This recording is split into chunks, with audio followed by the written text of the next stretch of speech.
Okay. For today's video, magluto po tayo ng ulam natin. Lagyan tayo ng bawang, aloya. Lagyan natin bawang, sibuyas.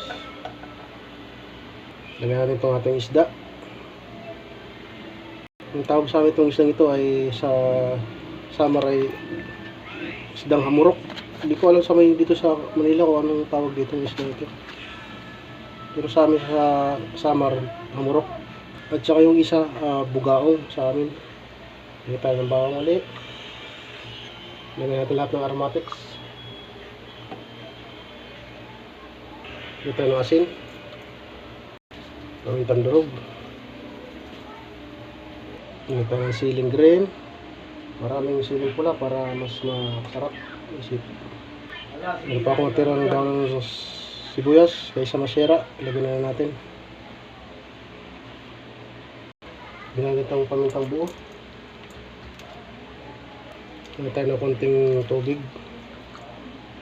Lagay tayo ng suka. Takpan natin at saka natin yung lutuin. Mga 20 minutes. After ng 30 minutes, tikman natin.